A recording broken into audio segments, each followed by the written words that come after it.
وما خلقت الجن والإنس إلا ليعبدون ما أريد منهم من رزق وما أريد أن يطعمون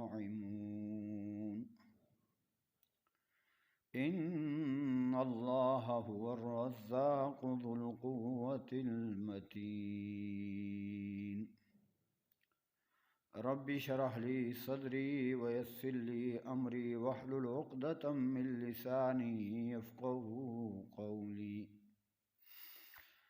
رب زدني علما رب زدني علما رب زدنی علما۔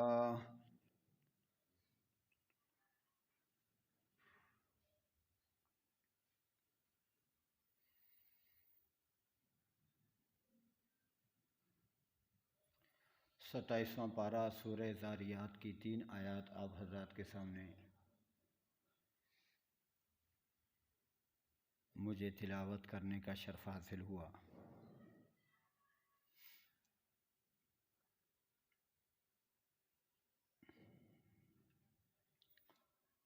آج اس مختصر سے وقت میں ان آیات کی روشنی میں جو بات آپ حضرات کے سامنے میں رکھنا چاہوں گا وہ یہ ہے کہ انسانیت جن و انس کی تخلیق کا مقصد کیا ہے۔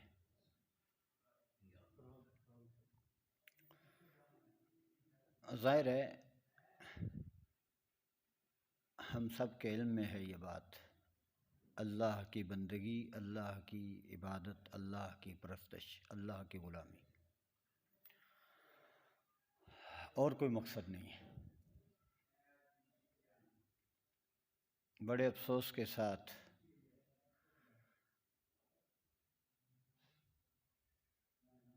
یہ بات کہنی پڑتی ہے کہ آج انسانیت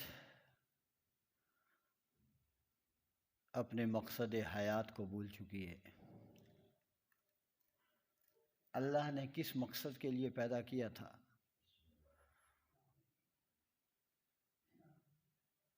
اور ہم نے اپنی پیدائش کو جینے کا کوئی اور ہی مقصد بنا لیا ہے۔ بہرحال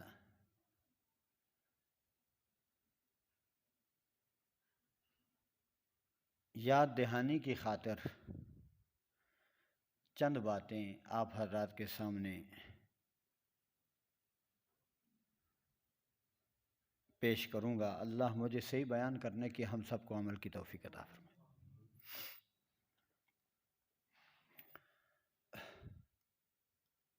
کائنات میں تو اللہ نے کوئی شے، کوئی ایک ذرہ جو ہے، ایک مکھی، ایک مچھر اور اس کا پر بھی اللہ نے بے مقصد اور فضول پیدا نہیں فرمایا۔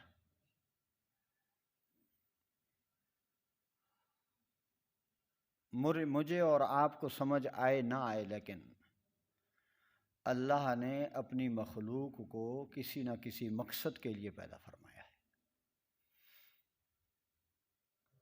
لیکن انسانیت کو، جن و انس کو صرف اور صرف اپنی بندگی، اپنی پرستش اور اپنی عبادت، اپنی غلامی کے لیے پیدا فرمایا۔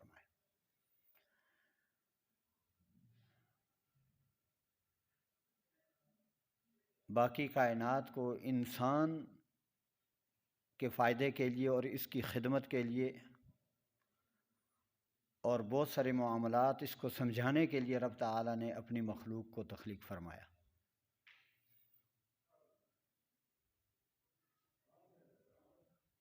لیکن جن و انس کا ایک ہی مقصد فرمایا، وَمَا خَلَقْتُ الْجِنَّ وَالْإِنسَ إِلَّا لِيَعْبُدُونِ۔ جن و انس کو صرف اور صرف میں نے اپنی عبادت کے لیے پیدا فرمایا۔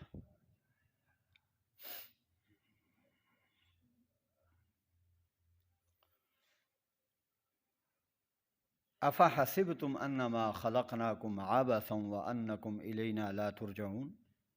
انسان کیا سمجھتے ہیں کہ ہم نے انہیں فضول پیدا فرما دیا، ان کا کوئی مقصد نہیں ہے، زندگی کی کوئی غرض و غایت نہیں ہے، اور کیا وہ یہ سمجھتے ہیں کہ یہ جو انسان ہیں انہوں نے ہمارے پاس لوٹ کر کے نہیں آنا ہے، نہیں، ان کی تخلیق کا مقصد بھی عظیم ہے اور انہوں نے مرنے کے بعد رب تعالیٰ کے پاس لوٹ کر کے بھی جانا ہے۔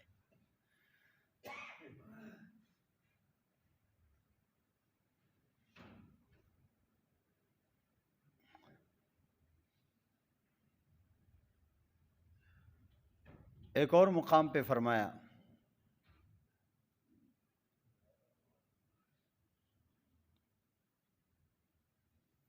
اَيَحْسَبُ الْإِنسَانُ أَن يُتْرَكَ سُدًى، کیا انسان نے یہ سمجھ رکھا ہے کہ اسے یوں ہی چھوڑ دیا جائے گا؟ جب کائنات میں ایک ذرہ بے مقصد اور فضول نہیں اللہ نے پیدا فرمایا، تو پھر انسان اس کا تو ایک عظیم مقصد ہے، اللہ نے ایک عظیم مقصد کے لیے اسے اٹھایا ہے۔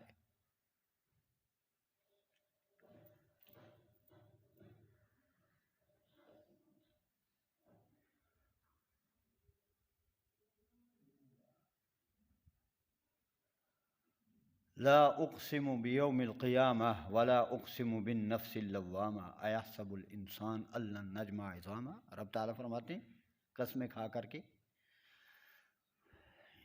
انسان کیا سمجھتا ہے کہ ہم مرنے کے بعد اسے دوبارہ زندہ نہیں کریں گے؟ اس کی ہڈیاں جو بوسیدہ ہو چکی ہیں، کیا ہم انہیں دوبارہ اکٹھا نہیں کریں گے؟ ہڈیاں تو دور کی بات ہے، فرمایا بلا قادرین علی ان نسوی بنانا، ہم تو اس کے ہاتھوں کی جو انگلیاں ہیں ان کے پوروں کو بھی ہم برابر کرنے پہ قادر ہیں اور برابر کریں گے۔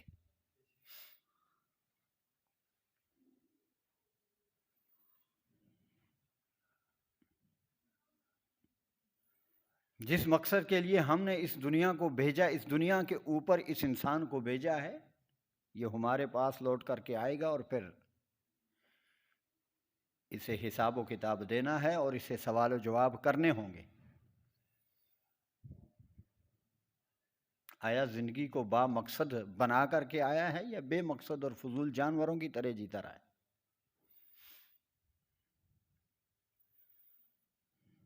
جانوروں کی طرح آزاد نہیں ہے انسان۔ پیغمبر نے فرمایا الدنیا سجن المومن و جنت الکافر، مومن تو بالکل آزاد نہیں ہے، اس کی لائف دنیا میں ایسے ہے جیسے ایک قیدی کی زندگی ہوتی ہے۔ جس طرح قیدی اپنی منچاہی اور اپنی مرضی کے مطابق اپنی زندگی کو نہیں بتا سکتا ہے، ایسے ہی مومن جو ہے دنیا میں اپنی مرضی سے جی نہیں سکتا ہے۔ اس کی خوشی غمی، اس کا جینا مرنا، اس کی زندگی اللہ تعالیٰ کی مرضی کے مطابق اسے گزارنی پڑتی ہے۔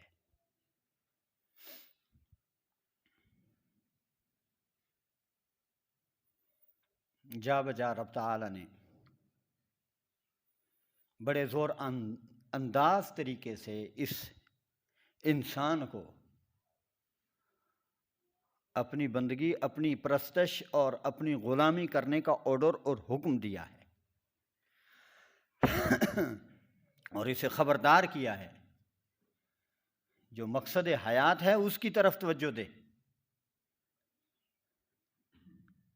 تیری زندگی کی جو غرض و غایت اور مقصد ہے، پیدائش کا جو مقصد ہے، اس کی طرف دھیان اور توجہ دے، جانوروں کی طرح زندگی مت گزار۔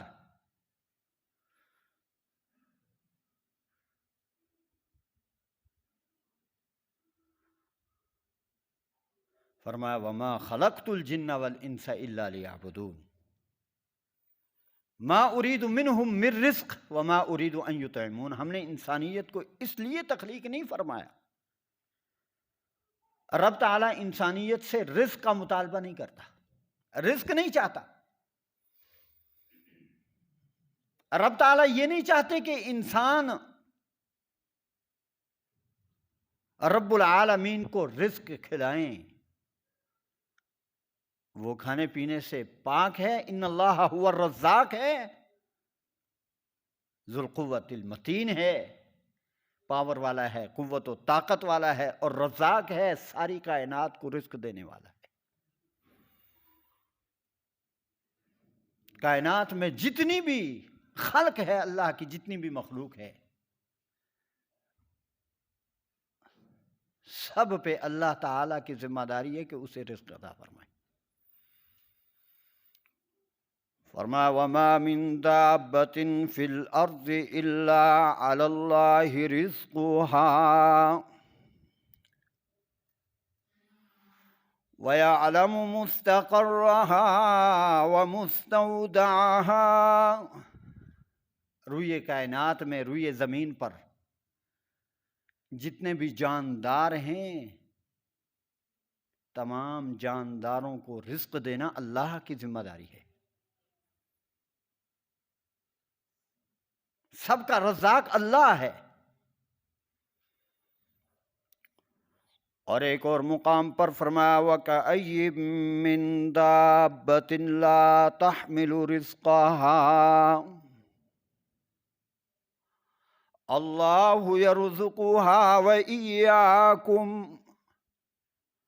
وهو السمیع العلیم.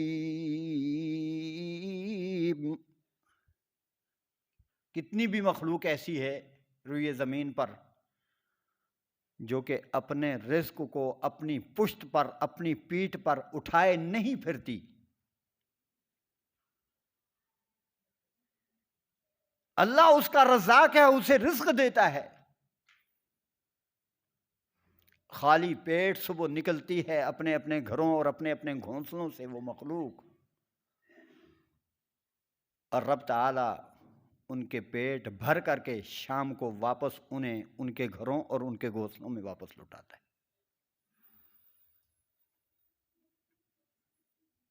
یہاں عبادت کے ساتھ اللہ نے رزق کو جوڑا ہے. فرمایا انسانیت اور جن و انس کی تخلیق کا مقصد کیا ہے؟ عبادت ہے. اللہ نے انسانوں کو اور جنات کو اس مقصد کے لیے پیدا نہیں کیا کہ رب تعالیٰ کو روزی فراہم کریں. رب تعالیٰ ان سے روزی کا مطالبہ نہیں کرتا، لیکن انسان کیا ہے؟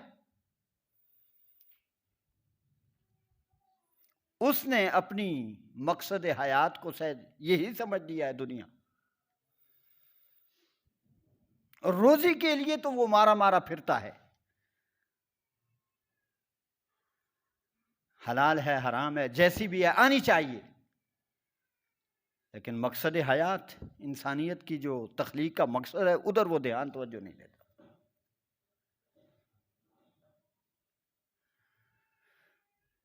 فرمایا رزق کی پرواہ نہ کر اور روزی کی پرواہ مت کر. ہیلا کر ضرور، وسیلہ رب بنائے گا. اللہ نے جو تیری قسمت اور مقدر میں رزق لکھا ہے تجھے مل کر کے رہے گا.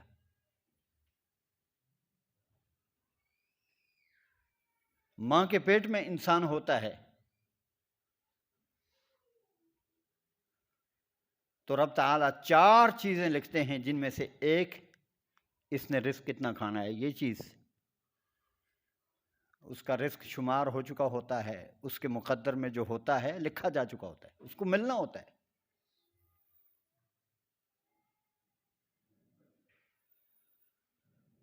وقت نماز کا ہے، وقت عبادت کا ہے، لیکن یہ اپنے بزنس اور ٹائم دے رہا ہے کس کو؟ دکانداری کو، کاروبار کو. رب تعالیٰ فرماتے ہیں مقصد تو یہ ہے تیری پیدائش کا عبادت. میں تو تجھ سے مطالبہ عبادت کا کرتا ہوں، اپنی بندگی کا کرتا ہوں. میں نے تو تجھے اس مقصد کے لیے پیدا فرمایا کہ تو میری غلامی کرے گا، لیکن وقت عبادت کا ہے، نماز کا ہے، تو بزنس اور کاروبار چلا رہا ہے. میں نے تجھ سے تو رزق نہیں طلب کیا. جس کا میں طالب ہوں، جو میں تجھ سے چاہتا ہوں، تو وہ کیوں نہیں کرتا؟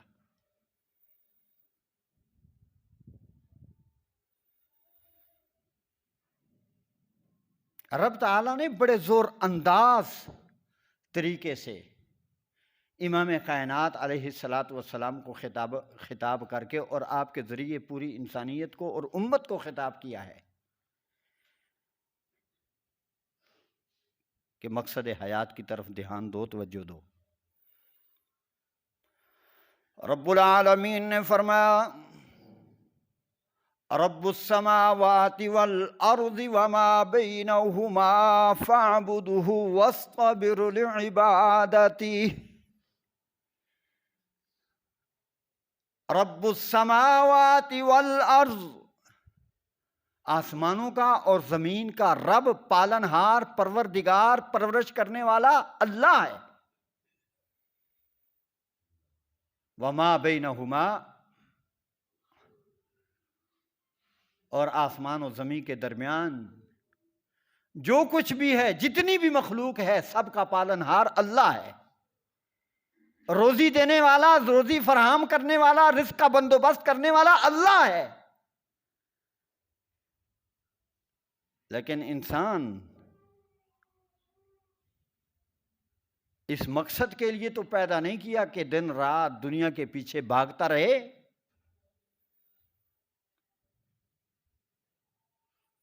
فَاعْبُدْهُ، تجھے تو اس مقصد کے لیے پیدا کیا ہے کہ تو صرف اور صرف اسی کی عبادت کرے،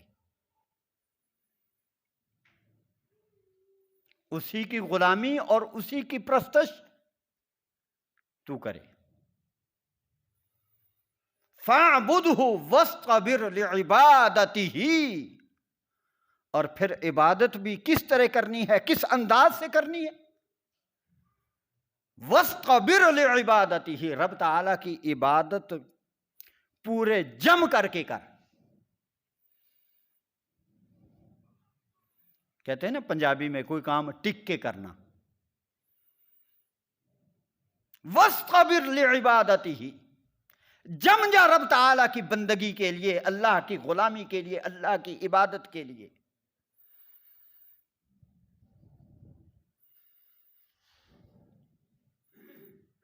پورے استحکام کے ساتھ، پوری مضبوطی کے ساتھ رب تعالیٰ کی عبادت کر۔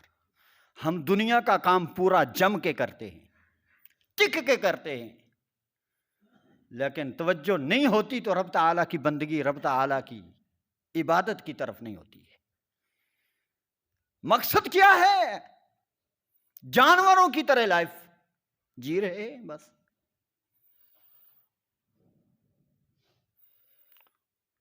رب تعالیٰ فرماتا ہے وَاسْطَبِرْ لِعِبَادَتِهِ، بڑے زوردار طریقے سے رب تعالیٰ نے اپنی بندگی اور اپنی عبادت کا آرڈر اور حکم دیا ہے۔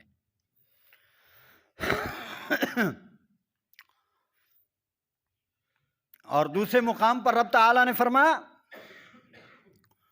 وَأْمُرْ أَهْلَكَ بِالصَّلَاةِ وَاصْطَبِرْ عَلَيْهَا، یہاں بھی وہی حکم، وہی آرڈر۔ وَأْمُرْ أَهْلَكَ بِالصَّلَاةِ وَاصْطَبِرْ عَلَيْهَا، اپنے اہل کو، اپنے اہل و عیال کو، اپنے بیوی بچوں کو آرڈر کرو، حکم دو، کس کا؟ عبادت کا۔ عبادت میں سب سے نمایاں جو عبادت ہے رب تعالیٰ کی نماز، اس کا۔ یہ نبی کریم صلی اللہ علیہ وسلم کو آرڈر دے کر کے امت کو سمجھانا اور بتلانا اور آرڈر دینا مقصود ہے۔ فرمایا جب ہم اپنے پیغمبر کو چھوٹ نہیں دے رہے، کسی قسم کی کاہلی اور سستی نہیں کرنے دے رہے، تو تمہاری کیا حیثیت ہے؟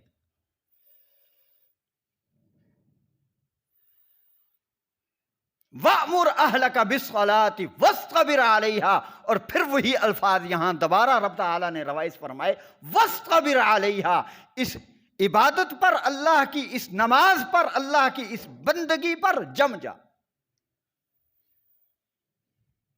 جم کے حکم دیا، جم کر کے اللہ کی عبادت کر کے، وہی گل ٹک کے عبادت کرو اللہ دی۔ اور یہاں پھر رب تعالیٰ نے نماز کے ساتھ اپنی عبادت اور بندگی اور پرستش کے ساتھ اور اپنی غلامی کے ساتھ رزق کو رب نے جوڑا ہے. لا نسألک رزقا، فرمایا ہم تم سے رزق کا سوال نہیں کرتے ہیں، تم سے رزق ہم نے نہیں مانگا ہے، ہم نے اس مقصد کے لیے تمہیں تخلیق نہیں فرمایا ہے کہ تم ہمیں رزق عطا فرماؤ، ہمیں رزق فراہم کرو، اور تو رزق کے پیچھے لگا ہوا ہے. یوں لگتا ہے کہ رب تعالیٰ نے تجھے اسی مقصد کے لیے پیدا کیا ہے کہ رزق اکٹھا کر کے رب تعالیٰ کو دے. رب کہتا ہے میں نے تو یہ مانگا نہیں ہے، جو میں مانگتا ہوں وہ کرتا نہیں ہے.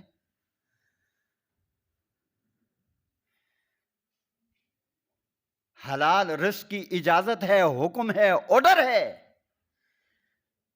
لیکن صرف حیات کا مقصد، زندگی کا مقصد صرف دنیوی زندگی بنا لینا،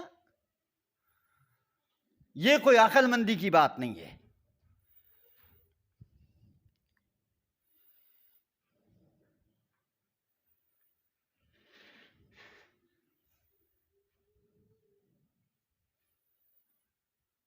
نبی کریم صلی اللہ علیہ وسلم کا حکم اور آرڈر، یہ ترمذی کے اندر حدیث قدسی ہے. پیغمبر صلی اللہ علیہ وسلم نے فرمایا، رب تعالیٰ فرماتا ہے، یہاں بھی عبادت کو رب تعالیٰ نے کس کے ساتھ جوڑا ہے؟ رزق کے ساتھ جوڑا ہے. کیونکہ انسان رزق کے لیے بڑے پاپڑ بیلتا ہے، پیٹ کے لیے بڑا کچھ کرتا ہے، مارا مارا پھرتا ہے بیچارہ. 8 گھنٹے نہیں 14 گھنٹے لگاتا ہے، لیکن 15 منٹ 10 منٹ نماز کے لیے نہیں نکالتا. اور پھر فقر و فاقہ، غربت، تنگی دور نہیں ہوتی. فقر و فاقہ، غربت، تنگی دور کیسے ہو؟ تو نے رب تعالیٰ کے ساتھ بے وفائی اور نمک حرامی کی ہے. لہذا تیری معیشت اور تیری زندگی کو رب تعالیٰ نے فرمایا، من اعرض عن ذکری فإن له معیشتا ضنکا. یہ تو ہمارا وعدہ ہے، تو میرے ذکر سے، میری عبادت سے، میری بندگی سے بے وفائی کرے گا، منہ پھیرے گا، تو تیری لائف کو تنگ کر کے رکھ دوں گا، تیری زندگی کو تنگ کر کے رکھ دوں گا، جہنم بنا کر کے رکھ دوں گا. کوئی سکھ نہیں ہوگا، کوئی چین نہیں ہوگا، کوئی اطمینان تیری زندگی میں نہیں ہوگا، کوئی غربت اور فقر و فاقہ یہ دور نہیں ہوگا. تو اگر مقصد کی طرف نہیں آئے گا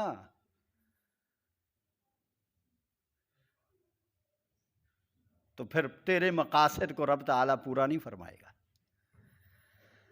حدیث قدسی بڑی پیاری بات. فرمایا، یا ابن آدم، اے آدم کی اولاد، اے آدم کے بیٹے. آرڈر رب تعالیٰ کیا کرتا ہے؟ تفرغ لعبادتی. کیا کر؟ تفرغ لعبادتی، میری عبادت کے لیے یکسو ہو جا. سمجھ آ رہی ہے؟ تمام طرف سے دھیان ہٹا کر کے دھیان کدھر دے؟ میری عبادت کے لیے دھیان دے. توجہ میری عبادت کی طرف کر. تفرغ لعبادتی، میری عبادت کے لیے وقت نکال، میری عبادت کے لیے فرصت نکال. تو پھر میں کیا کروں گا؟ تیری زندگی بنا دوں گا. یہ میرا تجھ سے وعدہ ہے. اللہ تو کیا کرے گا؟ جب میں یکسو ہو کر کے، یک طرف ہو کر کے تیری طرف پورا توجہ اور پورے دھیان کے ساتھ تیری پرستش، تیری بندگی، تیری عبادت، تیری غلامی کروں گا. تو فرمایا، کروں گا کیا؟ املا صدرک غنن، تیرے سینے کو میں غنا سے بھر دوں گا. تیرے سینے کے اندر پھر کیا ہوگا؟ غنا ہوگا، تونگری ہوگی، بے پرواہی ہوگی، تو لوگوں کی جیبوں کی طرف، لوگوں کی گھاڑیوں کی طرف، لوگوں کے بینک بیلنس کی طرف، ان کی زمین و جائیداد کی طرف، ان کے عہدوں کی طرف، ان کے سورس و سٹیٹس کی طرف، ان کی شہرت کی طرف تو نگاہ نہیں اٹھائے گا، ہم تیرے دل کو ایسی امیری سے بھر دیں گے کہ تو توجہ ہی نہیں کرے گا کہیں۔ جب تو میری عبادت کے لیے وقت نکالے گا تو تیرے دل کو کس سے بھروں گا؟ غنا سے۔ اللہ اور کیا دے گا؟ فرمایا وَأَسُدَّ فَقْرَكَ، تیری محتاجگی، تیری غربت، تیرا فقر و فاقہ میں رب دور کر دوں گا، تیری ضروریات کو میں پورا کر دوں گا۔ سمجھ آ رہی ہے نہیں آ رہی؟ وَإِلَّا تَفْعَلْ، اور یاد رکھ اگر تو نے ایسا نہ کیا اور میری عبادت کی طرف تو نے توجہ نہ دی، تو نے دھیان نہ دیا، تو جانوروں کی طرح زندگی گزارتا رہا، تو پھر یاد رکھ املیت یدئی کا شغلہ، تجھے میں مصروف کر دوں گا، تجھے میں بیزی کر دوں گا، تو دوڑتا رہے گا، تیرے پاس فرصت نہیں ہوگی کہ تو اپنے بیوی بچوں کو ٹائم دے پائے، اور تیرے پاس فرصت نہیں ہوگی دوست احباب کو ٹائم دے پائے، اور تیرے پاس سکون حاصل کرنے کے لیے، راحت و آرام حاصل کرنے کے لیے ٹائم نہیں ہوگا۔ اتنا میں تجھے مصروف کر دوں گا، اتنا میں تجھے بیزی کر دوں گا۔ اور دوسرے نمبر پر وَلَمْ أَسُدَّ فَقْرَكَ، تیری محتاجگی کو دور بھی نہیں کروں گا، تیری محتاجگی کو اور تیری ضروریات کو بڑھاتا چلا جاؤں گا، پھر بھی تیری پوری پڑنے والی اجمی نہیں ہے۔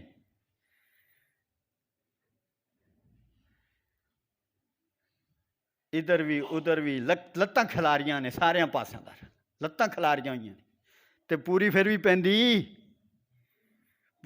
پیندی، ہائے ہائے مر گئے، ہائے مر گئے، جان نکل گئی، ہلکے ہوئے ہیں دنیا سے۔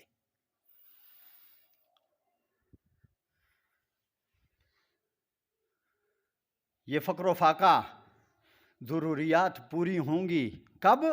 رب کہتا ہے جب تو میری ضرورت، میری طرف آئے گا، میری بندگی کرے گا، میری عبادت کرے گا، اپنی تخلیق کی طرف، مقصد حیات کی طرف دھیان دے گا۔ تو یہ انسانیت کی پیدائش کا مقصد اللہ کی بندگی اور اللہ کی عبادت ہے۔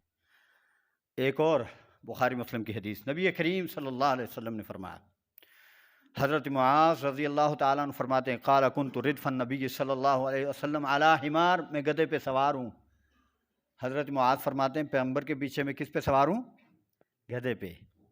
یقال له عفیر، پیغمبر کے گدھے کا نام کیا ہے؟ عفیر۔ آپ فرماتے ہیں، پیغمبر کیا فرماتے ہیں؟ یا معاذ هل تدری حق اللہ علی عبادہ وعلی العباد،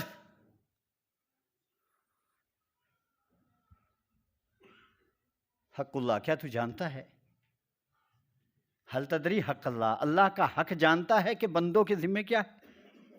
کس کا حق؟ کس کا حق؟ اللہ کا حق بندوں کے ذمے کیا ہے؟ وما حق العباد علی اللہ، اور بندوں کا حق اللہ پر کیا ہے؟ وہاں فرماتے ہیں، میں نے کہا اللہ کے حبیب مجھے تو کوئی علم نہیں ہے، اللہ و رسولہ عالم، آپ اور آپ کا رب خوب جانتا ہے۔ آپ نے فرمایا سنو، فَإِنَّ حَقَّ اللَّهِ عَلَى الْعِبَادِ أَن يَعْبُدُوهُ وَلَا يُشْرِكُوا بِهِ شَيْئًا، اللہ کا حق بندوں پہ یہ ہے، اللہ کا حق بندوں کے ذمے یہ ہے کہ اس کی بندگی، عبادت اور پرستش کریں اور اس کے ساتھ کسی کو بھی شریک نہ کریں۔ اللہ کا حق کے وے سمجھ آ رہی ہے نہیں آ رہی؟ اوے اللہ دا حق کہوے کہ اسی اللہ دی کے کریے بندگی کریے اور اللہ دے نال کسے نو شریک نہ کریے. اور فرمایا بندوں کا حق اللہ پہ یہ ہے اللہ یعذب من لا یشرک بہ شیئا، کہ جو رب تعالیٰ کی بندگی کرتا ہے، عبادت کرتا ہے، پرستش کرتا ہے اور اس کی عبادت میں کسی کو شریک نہیں کرتا، پھر اس کا حق اس انسان کا اللہ پہ یہ ہے کہ اللہ اسے عذاب نہ دے، اللہ اسے عذاب نہ دے. معاذ رضی اللہ تعالیٰ عنہ بڑے خوش ہوئے، کہنے لگے اللہ کے حبیب افلا ابشر بہ الناس، کیا میں لوگوں کو خوشخبری نہ دے دوں، میں بشارت نہ دے دوں کہ اگر تم بندوں اللہ کے حقوق کو پورا کرو گے تو رب تعالیٰ تمہیں کیا کرے گا؟ جنت عطا فرمائے گا. کیا میں لوگوں کو یہ بشارت اور خوشخبری نہ دے دوں؟ فرمایا پیغمبر صلی اللہ علیہ وسلم نے لا تبشرہم فیتکلوا، بشارت نہ دینا، خوشخبری نہ دینا، چونکہ کہیں ایسا نہ ہو کہ لوگ اسی پہ توکل و بھروسہ کر کے بیٹھ جائیں.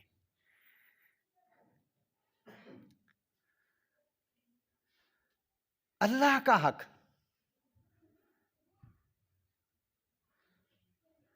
کبھی توجہ کی ہے، کبھی دھیان کیا ہے؟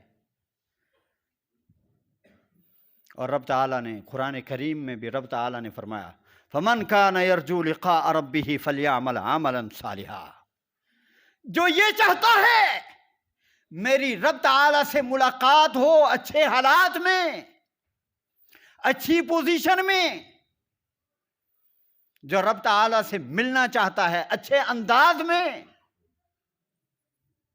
فَلْيَعْمَلْ عَمَلًا صَالِحًا، وہ کیا کر کے جائے؟ وہ نیک اعمال کر کے جائے.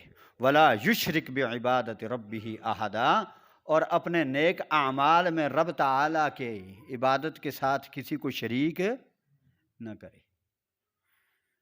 رب تعالیٰ کی ملاقات اچھے انداز اچھے ماحول میں ہوگی، رب تعالیٰ اس سے راضی ہوگا. یا ایتھا النفس المطمئنہ ارجعی الی ربک راضیہ مرضیہ، تو نے انسان بن کے زندگی گزاری ہے، رب تعالیٰ کے حقوق کو پورا کیا ہے، شرک سے ساری زندگی بچتا رہا، تیری جو مقصد حیات تھی اس پہ توجہ دھیان تو دیتا رہا، لہٰذا اب کیا کر؟ ارجعی الی ربک راضیۃ مرضیہ، وہ رب بلا رہا ہے اس حال میں کہ تو اس سے راضی، وہ تجھ سے راضی ہے. فادخلی فی عبادی وادخلی جنتی. اللہ تعالیٰ اعمال کی